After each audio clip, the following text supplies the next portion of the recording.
नमस्कार, स्वागत है आपका डेन न्यूज में। मैं हूं आपके समक्ष आध्या सिन्हा। करवाऊंगी रूबरू शहर के ताजा तरीन खबरों से। लेकिन खबरों पे नजर डालने से पहले आइए नजर डालते हैं उन तमाम खबरों पे जो बनी है आज की सुर्खियां। मुजफ्फरपुर में एक युवक को नशा करने के लिए पैसा नहीं मिला तो उसने एक 3 साल के मासूम की चाकू गोद कर निर्मम हत्या कर दी।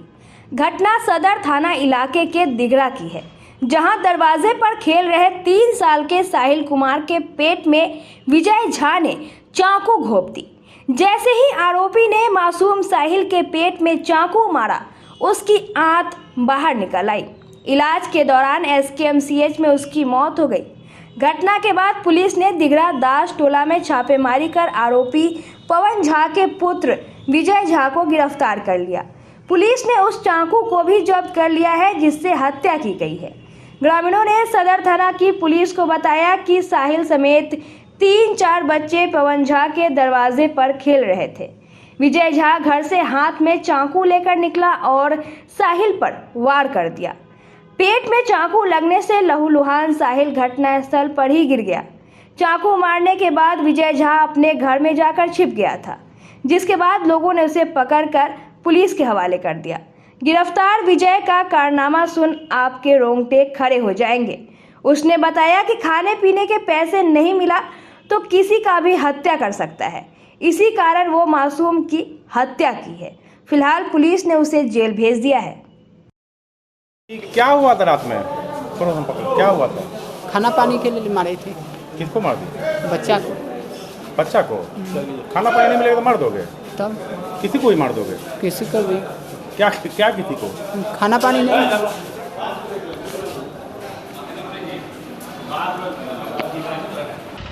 घटना हुआ था, बउआ का चक्कू मार दिया था विजय झा। दोपहर के 3 बजे। क्या कर रहा था बच्चा घर में था, मम्मी की गोद में खाना वाना खा लिया, खेलने के लिए बाहर गया। तो बच्चा है तो खेलवे ना करेगा, बाहर खेलते खेलते उसको दूरा पर मुहार पर चल गया, उसे चक्कू मार दिया। अब क्या उसका आया, क्या हुआ हमको पता नहीं है। आपको सूचना कैसे मिला? हमको मिला तो घर से हमको फ़ोन आया। हम ड्यूटी पे थे नारायणपुर। हम नारायणपुर ड्यूटी सोन साइंस उधर काम करते हैं, गाड़ी चलाते हैं। वहाँ घर से हमको घर से फ़ोन आया था, तो वे फ़ोन आया तो हम घर से बाइक ले हम निकल गए। दिघरा गुमटी पार किए तो हमारा दोस्त आ रहा था बउआ के बैठे हॉस्पिटल में भर्ती कराने। आज दिनांक 24/9/2024 की संध्या दिघरा पट्टी क्षेत्र अंतर्गत, जो कि सदर थाना क्षेत्र में आता है, वहाँ पर एक 2.5-3 वर्ष के छोटे से बच्चे को चाकू लगने की बात सामने आई है और इलाज के क्रम में बच्चे की मृत्यु हो गई है। जो अभियुक्त हैं उन्हें त्वरित कार्रवाई करते हुए घटनास्थल के पास से ही गिरफ्तार कर लिया गया और अभियुक्त से पूछताछ चल रही। स्थानीय लोगों के द्वारा जो बताया गया है और पूछताछ के क्रम में ऐसा प्रतीत होता है कि अभियुक्त मानसिक रूप से बहुत स्टेबल नहीं है और अभियुक्त का नाम विजय झा, पेशर पवन झा, साकिब दिघरा पट्टी, थाना सदर है। और इस बिंदु पर अन्य बिंदु पर भी अभी तक अनुसंधान जारी है कि चाकू मारने का मोटिव क्या था या और भी कोई वजह तो इस पर। मुजफ्फरपुर के कांटी थाना क्षेत्र के सहबाजपुर रेलवे फाटक के पास पुलिस ने एक UP नंबर प्लेट वाली लग्जरी गाड़ी जब्त की है, जो दुर्घटनाग्रस्त हो गई थी। बताया जा रहा है कि यह वाहन पुलिस को देखकर भागने की कोशिश कर रही थी, तभी अचानक एक बिजली के खंभे से टकराकर क्षतिग्रस्त हो गई। घटना के बाद पुलिस ने मौके पर पहुंचकर वाहन को जब्त कर लिया, जिसमें से भारी मात्रा में शराब बरामद की गई है। जानकारी के मुताबिक जब्त की गई लग्जरी गाड़ी पर BJP का झंडा लगा हुआ था, जिसने इस घटना को और भी संवेदनशील बना दिया है। पुलिस ने वाहन की गहन जांच की, जिसमें शराब की बड़ी खेप पाई गई। हालांकि वाहन का चालक मौके से फरार हो गया। पुलिस ने गाड़ी और शराब को कब्जे में लेकर थाने ले गई और कार्रवाई शुरू कर दी है। इस मामले पर DSP पश्चिमी अभिषेक आनंद ने बताया कि पुलिस ने एक लग्जरी वाहन को जब्त किया है, जिसमें भारी मात्रा में शराब लदी थी। पुलिस अब वाहन मालिक की पहचान करने में जुटी हुई है। उन्होंने यह भी बताया कि जब्त वाहन पर BJP का झंडा लगा हुआ था और इस पहलू की भी जांच की जा रही है। फिलहाल यूपी नंबर वाले प्लेट इस गाड़ी के संबंध में पूरी जानकारी जुटाई जा रही है और आगे की कार्रवाई की जा रही है। हाँ, आज काटी थाना क्षेत्र अंतर्गत एक लग्जरियस स्कॉर्पियो गाड़ी में शराब होने की सूचना मिली थी, जिस सूचना का सत्यापन करते हुए जब उस गाड़ी को रोका गया तो उस गाड़ी वो संदिग्ध गाड़ी को रोका गया, तो रोकने के क्रम में जो गाड़ी चालक था वो तो भाग गया, पर गाड़ी को जब्त कर लिया गया। उस गाड़ी में अच्छी खासी मात्रा में विदेशी शराब मिली है। गाड़ी को जब्त करके थाने पे ले जाया गया है और वहाँ पे भी थाने पे ले जाया गया है और इसमें जो लोग संलिप्त होंगे उनकी गिरफ्तारी जल्द से जल्द की जाएगी। पार्टी विशेष का झंडा मिला है, उस पर भी जांच की जा रही है। अभी इस पे भी हम लोग जांच करेंगे, अगर ऐसा कुछ बात हुआ तो उस पर कार्रवाई करेंगे। मुजफ्फरपुर के सरैया थाना क्षेत्र में उत्पाद विभाग की टीम ने गुप्त सूचना के आधार पर एक बड़ी शराब की खेप बरामद की है। अंबारा चौक स्थित एक लाइन होटल के पास से एक ट्रक में छिपाई गई 20 लाख रुपए की अवैध शराब पकड़ी गई। तस्करों ने शराब छिपाने के लिए एक बेहद अनोखा तरीका अपनाया था, जिसे देखकर पुलिस भी हैरान रह गई। जानकारी के मुताबिक तस्करों ने ट्रक को खाली दिखाने के लिए ऊपर से एक बड़ा तिरपाल बिछा लिया था ताकि किसी को शक ना हो। शराब को छिपाने के लिए ट्रक के अगले हिस्से में एक विशेष लोहे का चैम्बर भी बनाया गया था। इस चैम्बर को ढूंढने में उत्पाद विभाग की टीम को 1 घंटे से अधिक का समय लग गया। जब तक टीम पूरी तरह जांच करती, तस्कर और ट्रक चालक मौके से फरार हो गए।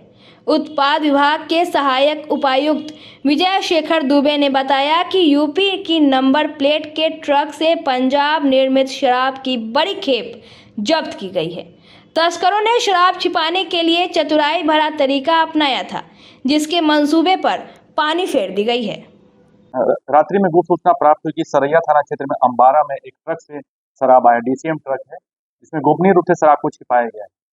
काफी कोशिश किया गया शराब खोजने में, तब जाके शराब उसके तहखाने से मिला और ट्रक के ऊपरी पार्ट में बनाया गया था एक गोपनीय तहखाना, वहां से भी शराब मिला है। करीब 185 पेटी फॉरेन लीकर है। जी हाँ, चिन्हित किया गया, अग्रतर कार्रवाई की जा रही है, उनका अरेस्टिंग का प्रयास किया जा रहा है। कहाँ पे ये ट्रक अंबारा सरैया थाना क्षेत्र में अंबारा एक जगह है, वहाँ पे ट्रक खरीद है। कितनी कीमत है? 185 ट्रक 20 लाख के अप्रोक्स। हाँ, शराब जो है वो कहाँ से है? फॉर सेल इन पंजाब। जो ट्रक बरामद हुई है वो यूपी नंबर है। ग्रामीण कार्य मंत्री डॉक्टर अशोक चौधरी के सोशल मीडिया की एक पोस्ट बिहार में इन दिनों राजनीतिक बवाल मचा रही है। पोस्ट की एक लाइन थी, एक उम्र के बाद कोई आपको ना पूछे या कोई पीठ पीछे आपके बारे में गलत कह रहा है तो दिल पर लेना छोड़ दीजिए। यह लाइन मुख्यमंत्री नीतीश कुमार पर तंज के रूप में प्रचारित हुई। वीआईपी के सुप्रीमो मुकेश सहनी ने भी इस विवाद को आगे बढ़ाते हुए कहा कि मेरा भी मानना है कि एक उम्र के बाद नीतीश कुमार को घर में आराम करना चाहिए और नई पीढ़ी के लिए कुर्सी छोड़ देनी चाहिए। वहीं उन्होंने कहा कि भारतीय जनता पार्टी कहती है कि 2025 का चुनाव मुख्यमंत्री नीतीश कुमार की अगुवाई में लड़ेंगे, तो मेरे लिए यह खुशी की बात है। भाजपा नीतीश कुमार की अगुवाई में चुनाव लड़े। 72 साल के एक सीनियर सिटीजन को चेहरा बनाकर अगर भाजपा चुनाव लड़ना चाहती है तो मुझे इससे कोई ऐतराज़ नहीं है। मेरे पास एक युवा चेहरा तेजस्वी प्रसाद यादव है। फिर बिहार की जनता को तय करना है कि एक सीनियर सिटीजन के साथ जाएंगे या एक युवा चेहरा के साथ। बता दें कि विकासशील इंसान पार्टी के आईटी विभाग के कार्यक्रम में बुधवार को मुकेश सहनी मुजफ्फरपुर पहुंचे थे, जहां उन्होंने मीडिया से बातचीत करते हुए मुख्यमंत्री नीतीश कुमार को घर पर आराम करने की सलाह दे डाली। देखिए, मैंने ऐसा उनको इस्तीफा की बात नहीं किया। हमें कल मीडिया के साथी ने कहा कि क्या नीतीश जी का उम्र ज्यादा हो गया, क्या उनको छोड़ देना चाहिए कुर्सी, क्योंकि उन्हीं की पार्टी के नेता ने इस तरीके से बात लिखा जिसपे उम्र होने के बाद छोड़ने की बात कह रही थी। तो हमने कहा कि ये बात सही है कि उम्र निश्चित तौर पे नीतीश जी का हो चुका है। ऐसे समय में उनको घर पे आराम करना चाहिए और अगला पीढ़ी को वो कुर्सी छोड़ देना चाहिए, ताकि अगला पीढ़ी बिहार को भविष्य के लिए बिहार के लिए काम कर सके। मुझे ये नहीं चाहता कि वो छोड़ दे, मैं तो चाहता हूँ अगर वो आज मैंने देखा कि भारतीय जनता पार्टी के नेता सब कह रहे हैं कि उनके नेतृत्व में चुनाव लड़ेंगे तो मेरे बहुत खुशी है। मैं चाहता हूँ कि बिहार का जो चुनाव है नीतीश जी के नेतृत्व में हो। अगर भाजपा अगर चाह रहा है या अन्य हमारे जो पक्ष में जो लोग हैं वो अगर ऐसा चाह रहे हैं कि एक 72 साल के सीनियर सिटीजन को अगर बिहार का चेहरा बना के चुनाव लड़ना चाहता है तो मुझे कोई आपत्ति नहीं है। मेरे पास युवा चेहरा श्री तेजस्वी प्रसाद यादव जी हैं और मैं उनके चेहरा के साथ हम बिहार में मैदान में उतरेंगे। अगर उनको लगता है कि नीतीश जी के चेहरे पे चुनाव लड़ना तो स्वागत है, आए मैदान में और फिर बिहार के जनता युवा सब लोग देखेंगे कि भाई बिहार के लिए बेहतर कौन होगा। तो मुझे कोई आपत्ति नहीं है। मैंने कहा कि भाई सीनियर सिटीजन के नाते वो आराम करे, घर पे जाए और अगले पीढ़ी को सौंप दे। अगर उनको लगता है कि हम बिहार को बेहतर चलाना चाहते हैं तो मुझे लगता है कि अभी बिहार में लोग परिवर्तन चाहते हैं। अभी मुख्यमंत्री जी तो मेरे को शुभकामना है कि उनके नेतृत्व में चुनाव हो। सैनिक का स्टैंड को लेकर के लोगों में बहुत चर्चा है, क्या स्टैंड रहेगा आगामी चुनाव को लेकर? मुकेश सहनी का क्या स्टैंड रहेगा? आगामी चुनाव पे हमने मैदान में उतर के 1 अक्टूबर से मेरा यात्रा होगा, 2 अक्टूबर 2025 तक का यात्रा होगा, 1 साल का यात्रा होगा। हम लोग संघर्ष करने वाले लोग हैं। 900 रुपये महीने पे नौकरी करके इस मुकाम तक मैं पहुंचा हूं। हम लोग संघर्ष करने में कभी पीछे नहीं हटते। गांव में जाएंगे, एक एक लोगों को आज अपने दम पर इस मुकाम तक पहुंचे हैं तो आने वाले समय में हमारा काम ही है, मकसद ही है संघर्ष करना हमारा। जीता जागता उदाहरण मैं हूँ। मेरे घर में भी देखिएगा, मेरे जैसे परिवार के घर में हत्या हो जा रहा है। तो पूरे बिहार में लॉ एंड ऑर्डर जो है वो बहुत खत्म हो चुका है, चरमरा गया। उसके ऊपर कोई सीरियसली नहीं ले रहे हैं और जिसके लिए मुख्यमंत्री भी चिंतित है। अभी डीजीपी साहब को बदले हैं, लेकिन इस पर ठोस एक्शन लेने की आवश्यकता है। सिर्फ चिंतित रहने से नहीं होगा, उसको अपनी क्षमता के तहत उनको काम करने की आवश्यकता है। और इस पे हम तो पुलिस प्रशासन से भी आग्रह करेंगे कि दारू शराब का जो डिलीवरी करवाते हैं इससे दूर होइए और बिहार के बारे में सोचिए और ये लॉ एंड ऑर्डर को कंट्रोल में लाइए और इस पे काम कीजिए। इस पे सरकार को गंभीरता से काम करने की आवश्यकता है। आने वाला समय में कुछ ही दिन है, सरकार बना के हम लोग इस पे मजबूती से काम करेंगे। क्या आप लोग की सरकार बनेगी तो शराबबंदी कानून जो लागू है बिहार में, शराबबंदी फेल है, इसको कैसे देखेंगे? उस पे हम लोग समीक्षा करेंगे। निश्चित तौर पे जो उद्देश्य माननीय मुख्यमंत्री नीतीश कुमार जी ने बिहार में शराबबंदी किए हैं वो उद्देश्य पूरा नहीं हुआ। आज घर घर पे होम डिलीवरी हो रहा है, तो इस उद्देश्य पूरा जब नहीं हुआ तो इसके ऊपर पूरा विचार करने की आवश्यकता है। और विचार हम लोग जब सरकार बनाएंगे तो इस पे समीक्षा करेंगे और जनता के बीच में जाएंगे। जनता जो डिसीजन लेंगे उस सर्वे करेंगे, उसके ऊपर हम लोग देखेंगे सरकार, राज्य सरकार का क्या हित है और हमारे जनता का क्या हित है, उसके बाद हम लोग इस पे निर्णय लेंगे। आंध्र प्रदेश के श्री वेंकटेश्वर स्वामी तिरुपति मंदिर के लड्डुओं में जानवरों की चर्बी मिलाने का विवाद बिहार पहुंच गया है।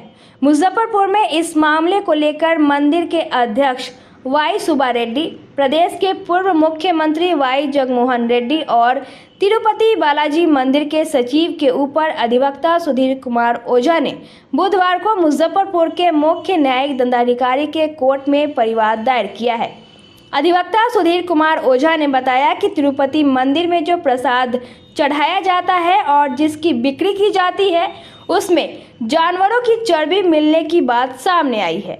मंदिर में इस तरह का कृत्य होना हिंदुओं के भावनाओं को ठेस पहुंचाती है।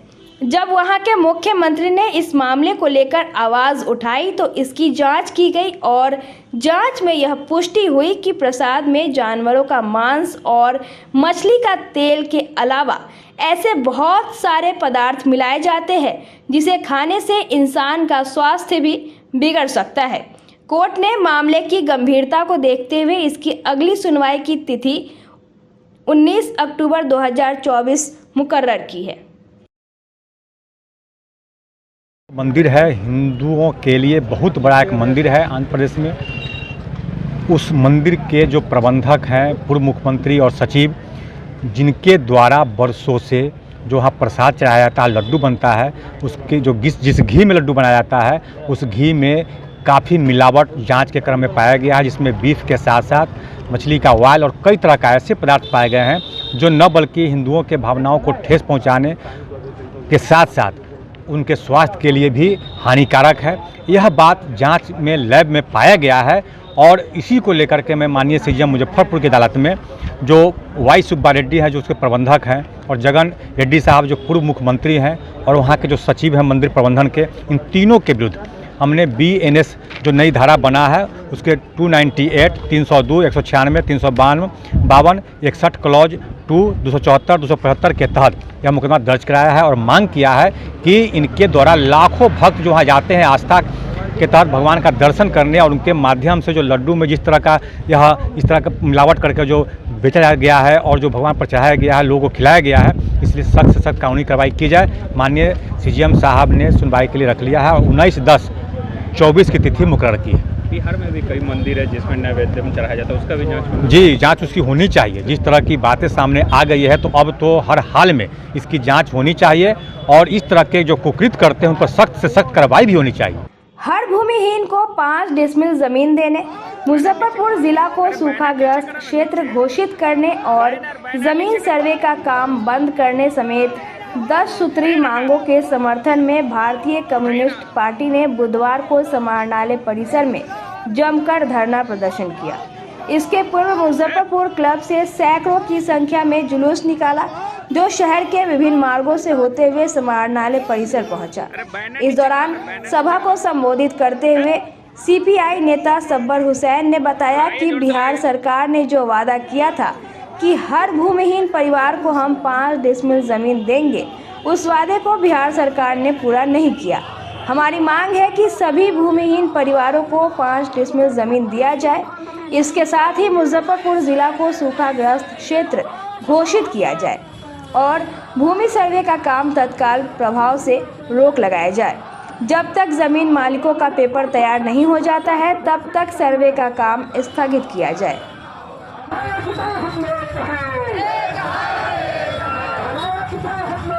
10 सूत्री मांगों को लेकर जिला कलेक्टर के यहाँ हम लोग धरना दे रहे हैं, जिसमें मुख्य मुद्दों में हर भूमिहीनों को 5 डिसमिल ज़मीन देने का जो सरकार ने वादा किया था वो आज तक पूरा नहीं किया। साथ साथ मुजफ्फरपुर ज़िला को सूखाग्रस्त घोषित करने के लिए हम लोग डिमांड कर रहे हैं, क्योंकि अकाल पड़ा है, बारिश तो हुई नहीं है, इसलिए इस ज़िला में सब किसान का बीज और फसल नष्ट हो गया है, इसलिए इस ज़िला को सूखाग्रस्त घोषित किया जाए।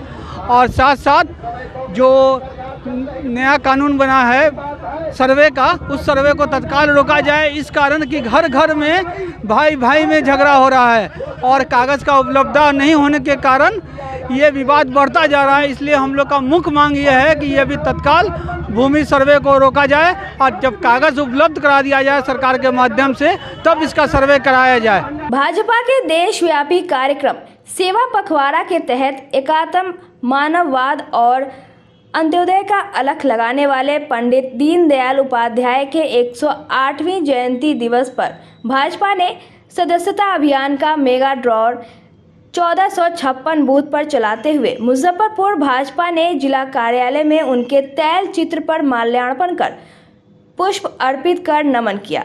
भाजपा जिला अध्यक्ष रंजन कुमार ने बूथ नंबर 265 से सदस्यता महाअभियान शुरू किया, जो बूथ से होते हुए पूरे अघोरिया बाजार क्षेत्र में चला और पूरे जिला के कार्यकर्ताओं में जोश का संचार हुआ। जिला अध्यक्ष रंजन कुमार ने कहा कि भाजपा पंडित दीनदयाल उपाध्याय के विचार मूल्यों पर विश्वास रखते हुए कार्य कर देश की जनता की सेवा कर रही है।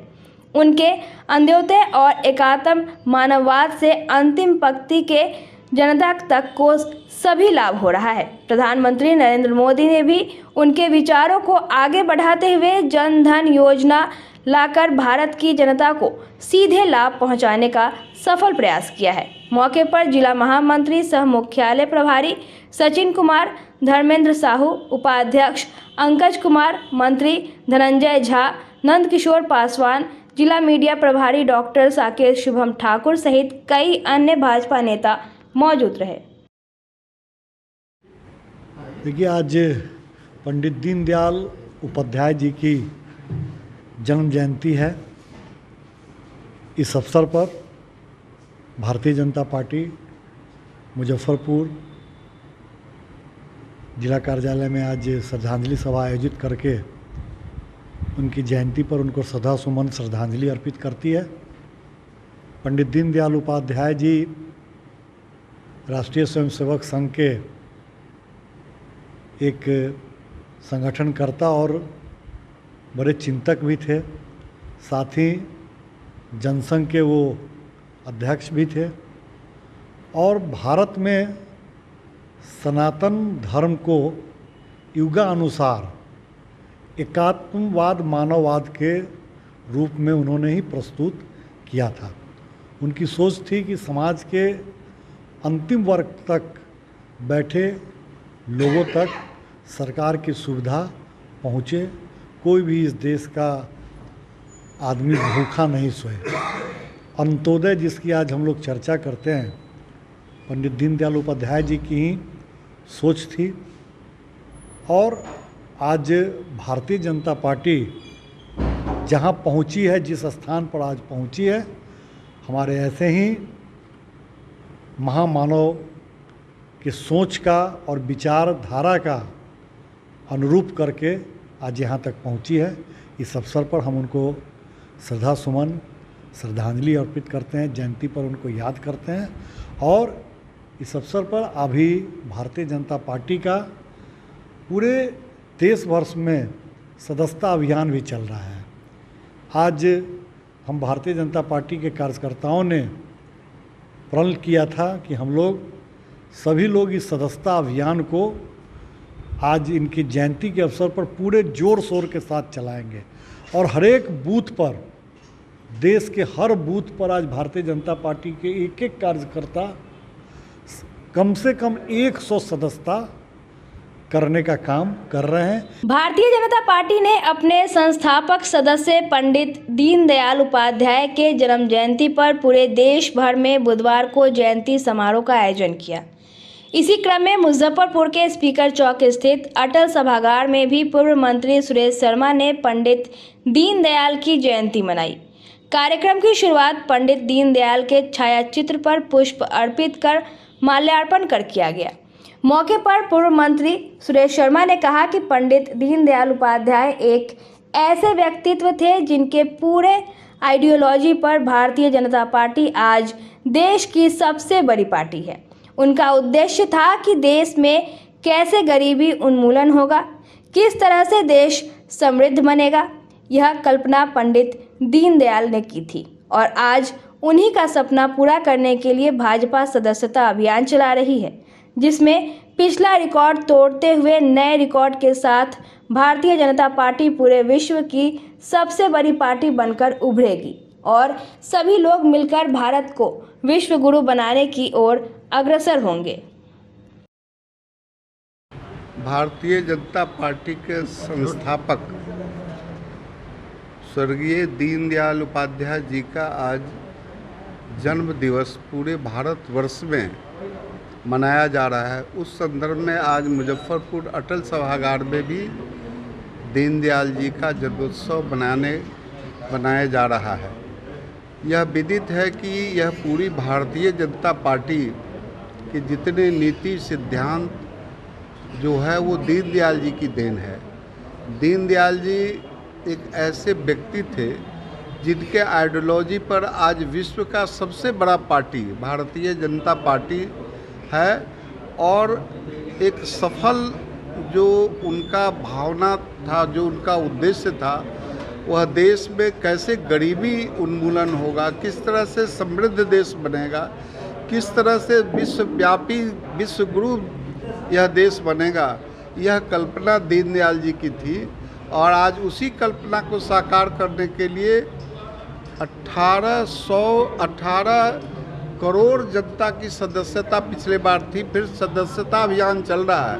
हम समझते हैं कि इस बार 18 करोड़ से ज़्यादा बढ़ करके सदस्य यहाँ बनेंगे और भारत जो तीसरी शक्ति बनने के दिशा में जो भारत का प्रयास हो रहा है, उसमें सभी लोग, सभी भारतीय लोग, चाहे जिस धर्म जिस व्यक्ति का लोग हो, सब लोग मिलजुल करके हम लोग भारत को राष्ट्र गुरु वैभव पर पहुंचाने का जो संकल्प है, उसमें प्रधानमंत्री जी के जो संकल्प को हम सब लोग साक्षात रूप से गवाह बन करके उसकी पूर्ति करेंगे।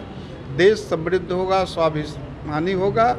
आज देखिए कि यह देश पहले आर्म्स खरीदता था और आज देश उसका एक्सपोर्ट कर रहा है।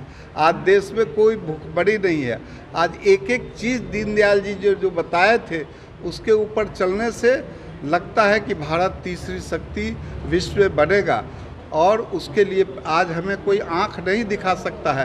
पूरा विश्व में लड़ाई छिड़ा हुआ है, लेकिन भारत में शांति प्रिय ढंग से सब लोग यहाँ जीवन व्यतीत कर रहे हैं, सब लोग खुशहाल हैं।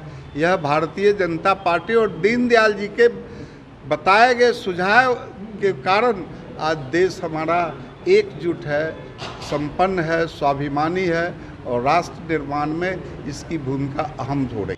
पंडित दीनदयाल उपाध्याय के जयंती के मौके पर बुधवार को मुजफ्फरपुर के दादर रोड स्थित मेडिका इमरजेंसी हॉस्पिटल की ओर से ब्लड डोनेशन कैंप का आयोजन किया गया, जिसमें 100 से भी ज़्यादा लोगों ने रक्तदान किया।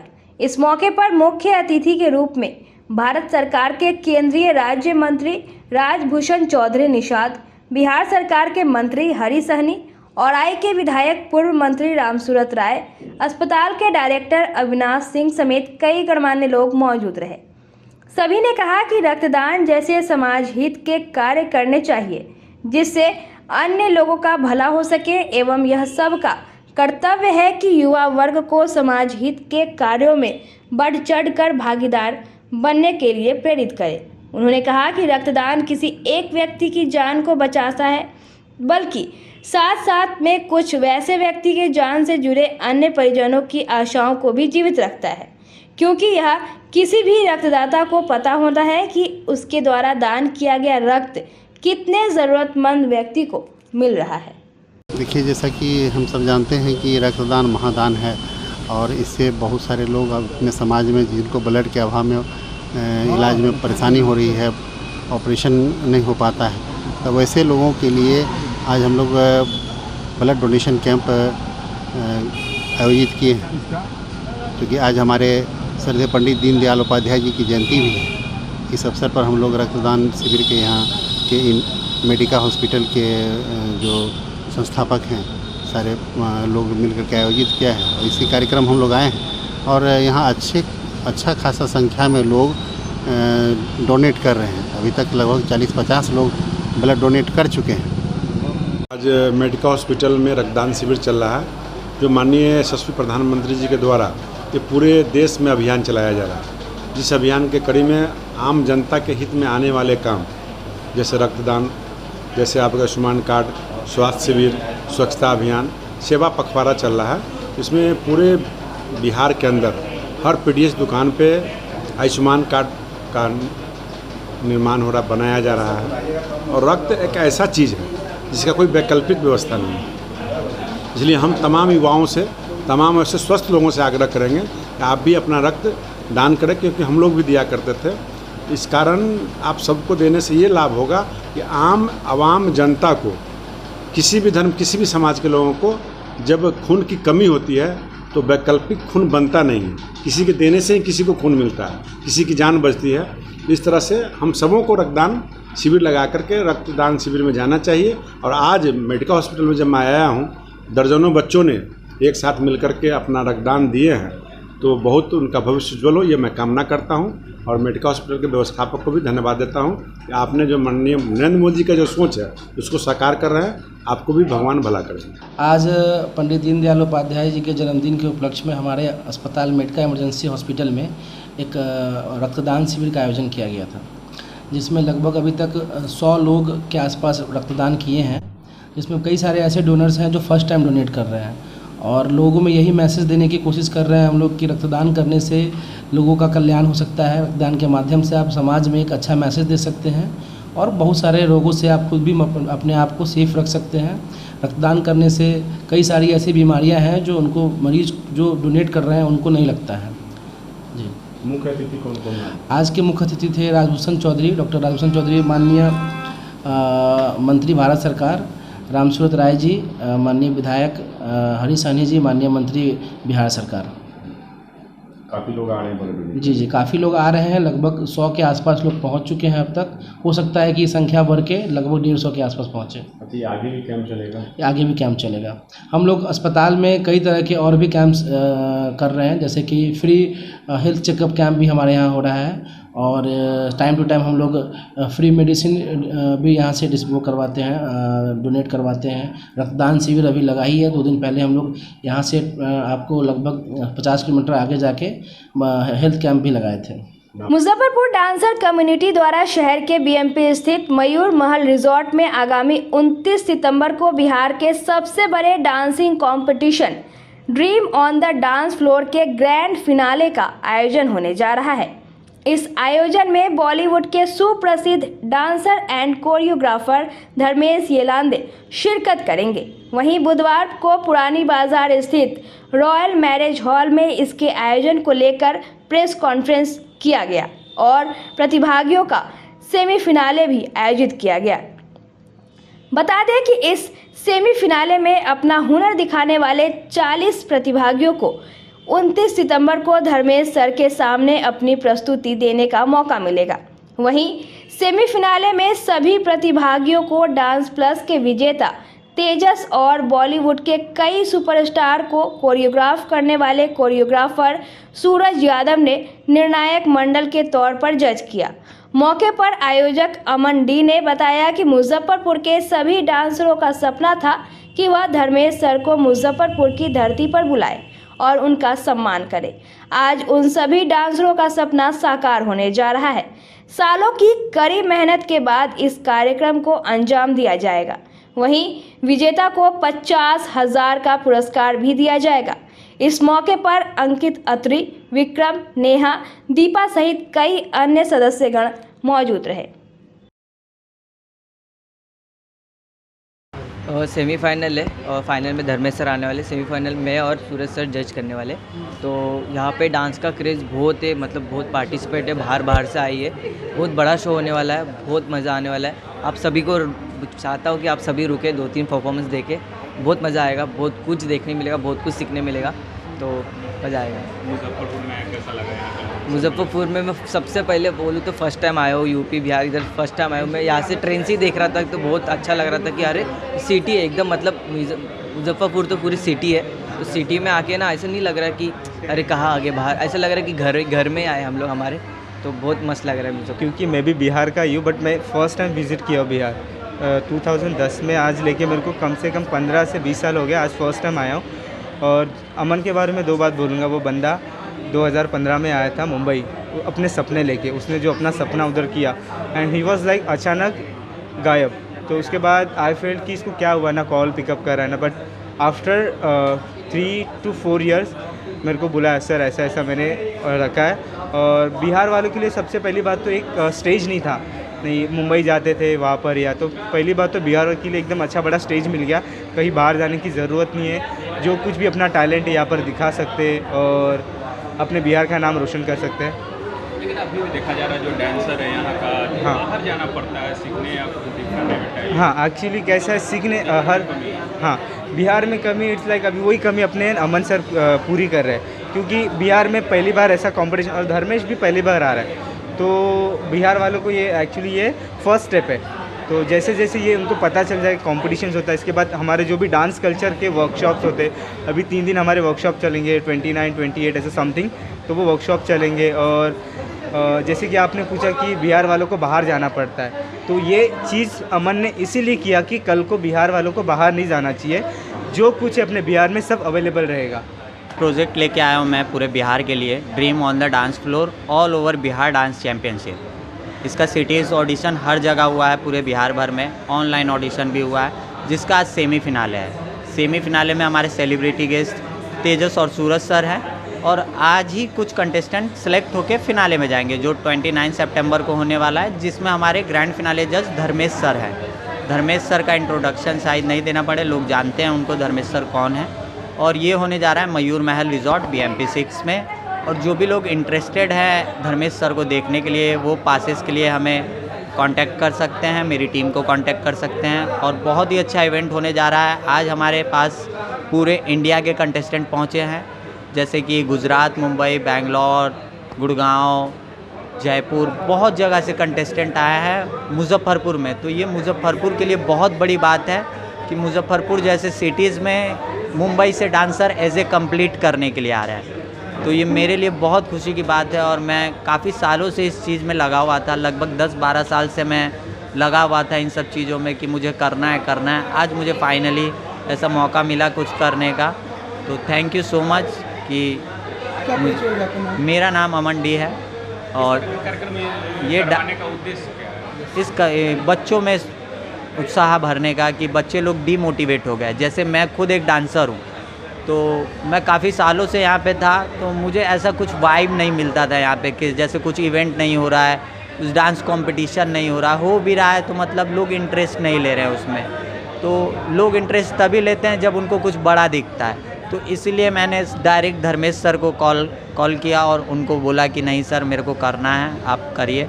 धर्मेश सर फाइनली मान गए हैं। पहली बार बिहार में आ रहे हैं धर्मेश सर 29 सितंबर को। और मेरा मोटिव यही है कि डांस में अवेयरनेस फैले, लोग इस चीज़ को सपोर्ट करें कि नहीं होना चाहिए। बाहर जैसे मुजफ्फरपुर से बाहर जाके लोग डांस सीखते हैं, तो मेरा चीज़ ये है कि आप लोगों को सारा चीज़ यहीं पे मिलेगा, आपको बाहर जाने की ज़रूरत नहीं है। मुजफ्फरपुर इतना डेवलप हो चुका है कि मुजफ्फरपुर में चीज़ें आप लोग को मिलेगी। डांसर में कैसा रुझान है इस कार्यक्रम को लेकर? बहुत उत्साह पूरे इंडिया से है, सिर्फ मुजफ्फरपुर नहीं, ऑल ओवर इंडिया से डांसर्स आए हैं। जैसे कि मैंने बताया आपको, गुड़गांव, दिल्ली, मुंबई, वेस्ट बंगाल, गुजरात, बहुत जगह से कंटेस्टेंट आए हैं और बहुत अच्छा होना है। मुजफ्फरपुर में आज़ाद ग्रुप ने अपने तीसरे शॉप का शुभारंभ कर दिया है। आज़ाद ग्रुप का तीसरा शॉप मोती झील चैटर्जी कॉम्प्लेक्स कल्याण ज्वेलर वाले मार्केट में है। बुधवार को आज़ाद एक्सक्लूसिव शॉप का उद्घाटन नगर विधायक विजेंद्र चौधरी ने फीता काट कर किया। इस मौके पर कई गणमान्य लोग मौजूद रहे। शॉप के प्रोप्राइटर कमर आजम सिद्दीकी ने बताया कि इस शॉप से लोग एक ही छत के नीचे सबसे सस्ते दामों में 1000 से 1200 आइटम की खरीदारी कर सकते हैं। इस शॉप में बेल्ट, टाई, घड़ी, चाबी रिंग, पर्स, टोपी, रुमाल, मोजा समेत कॉस्मेटिक के सभी आइटम सस्ते दरों पर खरीदारी कर सकते हैं। उद्घाटन के मौके पर ग्राहकों को विशेष छूट भी दी जा रही है। ये हमारे शॉप का नाम आज़ाद एक्सक्लूसिव है। ये आज़ाद ग्रुप कंपनीज़ का एक थर्ड शॉप है। हम लोगों की शॉप पहले से मुजफ्फरपुर में भी है होलसेल के हिसाब से, और दिल्ली में भी है। अभी हम लोगों ने रिटेल शॉप के हिसाब से ये फर्स्ट ओपनिंग किया आज़ाद एक्सक्लूसिव। ये चटर्जी इनक्लेव कल्याण शोरूम के पीछे जो है ऊपर फर्स्ट फ्लोर में है। हमारे यहाँ सहूलियत ये है कि शहरवासी पार्किंग के लिए ये बहुत ही फर्स्ट मार्केट ऐसा है जहाँ पे आप 4 व्हीलर के साथ और पूरी फैमिली के साथ आके और एक छत के नीचे आप शॉपिंग कर सकते हैं। हमारे यहाँ पे जो कलेक्शन है बिल्कुल यूनिक कलेक्शन रखा गया है और लोगों को महंगाई को देखते हुए रियायत के हिसाब से रखा गया है, और हमारे एक एक प्रोडक्ट पे रियायत रखा गया है। हर चीज़ पे एक लेस है। हमारे यहाँ जो है आपको लेडीज़ बैग हो गया, कॉलेज बैग हो गया, हैंड्स वैलेट हो गया, उसके अलावा कैप्स हो गए, गूगल्स हो गए, मोज़ा हो गया। इलेक्ट्रॉनिक्स में हमारे यहाँ बहुत सारे आइटम्स हैं, टॉर्च वगैरह हो गए, चार्जिंग बल्ब हो गए, फ़ैन हो गए, कैलकुलेटर हो गया। उस तरह अजंता घड़ी हो गया, क्वार्ट्ज का दूसरे भी और भी बहुत सारे गिफ्ट आइटम हैं। लेडीज़ में हमारे पास कॉस्मेटिक्स में बहुत सारी वैरायटी है, ऑल वैरायटी है करीब। उसके अलावा हमारे पास ट्रॉली, डफल, जितने सारे आइटम्स हैं आपको दिख रहे हैं। उसके अलावा मोबाइल एसेसरीज़ के भी सारे आइटम्स हैं यहाँ पे। तो यहाँ पे एक ये है कि बहुत ही पुरसकून माहौल में कोई भी फैमिली आकर यहाँ पे हमारे यहाँ जो है शॉपिंग कर सकते हैं। एक ही छत के नीचे सारी चीज़ हम लोगों ने कोशिश की है। लगभग 1000 आइटम होगा हमारे पास करीब 1000 से 1200 आइटम की कलेक्शन है यहाँ पे। लोकेशन में मोती झील आना होगा। लोकेशन में मोती झील बम पुलिस गली के सामने कल्याण ज्वेलर्स के फर्स्ट फ्लोर पे जो गली से है। स्कूल बैग्स के लिए नाम क्या होगा? मेरा नाम कमर आजम सिद्दीकी हुआ। क्या बता रहे स्कूल बैग? स्कूल्स के लिए कोई भी अगर स्कूल्स हमारे यहाँ जो है स्कूल बैग्स, सॉक्स वगैरह का अगर ऑर्डर देते हैं तो यहाँ पे ऑर्डर लिया जाएगा। जो आज़ाद ग्रुप कंपनी है, असल में हमारा तो अपना मैन्युफैक्चरिंग यूनिट दिल्ली में है, तो हम लोग कैब के अंदर हर तरह का ऑर्डर लेते हैं। इलेक्शन से जुड़ा हुआ, जैसे मुखिया का इलेक्शन हुआ, विधायक का इलेक्शन हुआ, या फिर हमारा किसी भी तरह का ऑर्गेनाइजेशन है, उसका भी हम लोग भरपूर ऑर्डर लेकर के और वक्त पे उसको प्रोवाइड कराते हैं। ये भी हमारी कंपनी ये काम भी करती है।